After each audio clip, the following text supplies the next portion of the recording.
D'appeler à voter non, nous avions annoncé notre décision de mener une campagne de boycott actif et de demande au peuple sénégalais de s'abstenir. L'un dans l'autre, comme on dit, le résultat qui a été obtenu ne nous est pas défavorable. Au contraire. Voilà par contre, c'est notre avis sur la question. Voilà un référendum qui n'a fait que des perdants. Que des perdants. Le gagnant principal, c'est le boycott et l'abstention. Et dans une élection, quand le boycott et l'abstention gagnent, ça veut dire que tout le monde a perdu.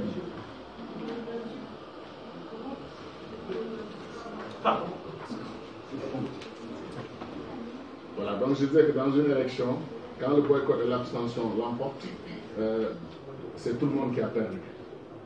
Ceux qui ont boycotté, qui se sont abstenus, ont des raisons. Ont peut-être de l'amertume, ont peut-être un avis contraire au thème qui leur a été proposé, mais ils ont décidé de rejeter tout le package en restant chez eux. Pour moi, c'est un message politique. Il y a, et c'est vrai, que les référendums en général aussi ne mobilisent pas les grandes foules. Hein. Il y a d'ores et déjà d'office au moins un tiers des citoyens qui ne vont pas payer le transport de Dakar à Tambacounda pour aller voter oui ou non.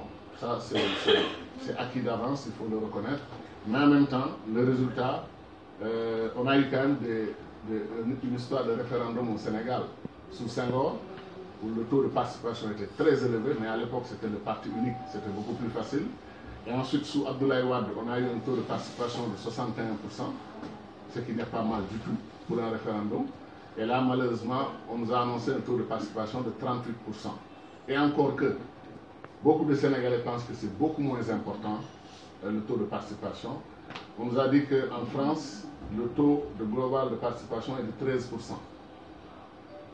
Si des citoyens qui vivent dans des pays développés, qui sont devant les médias nuit et jour, et qui s'informent, décident à 87% de s'abstenir, ça traduit quand même un état d'esprit. Parce que c'est des gens généralement bien informés et bien engagés politiquement. Donc au total, quand on fait les calculs, si 62% des Sénégalais, selon les chiffres officiels, sont restés chez eux, ce n'est pas une bonne nouvelle pour la démocratie. Et si parmi les 38% qu'on nous a annoncés, d'abord on nous a dit que c'était un rapport de 55 à 45. Après on nous a dit que c'est un rapport de 60 à 40. Après finalement on nous a dit que c'est du 62-38. Admettons que tout ça soit vrai et que cette évolution-là soit acceptable. La conséquence c'est quoi? C'est que sur 38%, il y a 62% qui ont dit oui. Si vous faites le calcul comparé à l'électorat national, c'est 24% des électeurs sénégalais qui ont approuvé la nouvelle constitution. 24%. Ce n'est pas bon. Ce n'est pas bon pour notre pays, ce n'est pas bon pour une démarche démocratique consensuelle. Nous l'avons dit, nous l'avons écrit et nous avons proposé une déclaration dans ce sens. Et nous ne changeons pas d'avis une seule seconde sur la question. Parce que ce qui nous a fait mal, nous, au niveau du MPCL, c'est que nous avons lancé un appel à la concertation nationale préalable avant le référendum. Étant convaincu que, comme on dit en Wolof,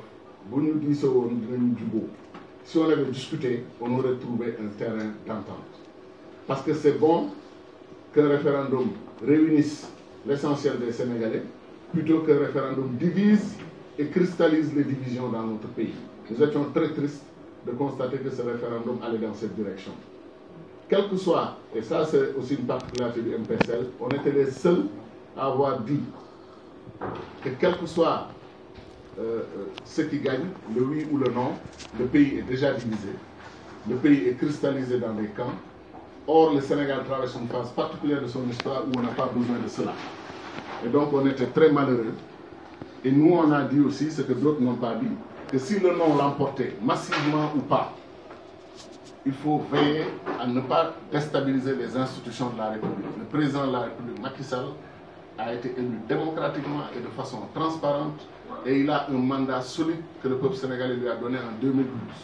Donc, même s'il perdait le référendum, il reste le président légitime du Sénégal et de tous les Sénégalais. Ça, nous, on a eu le courage de le dire, en avertissant à l'avance ceux qui disaient que si le non triomphe, Macky Sall s'en va.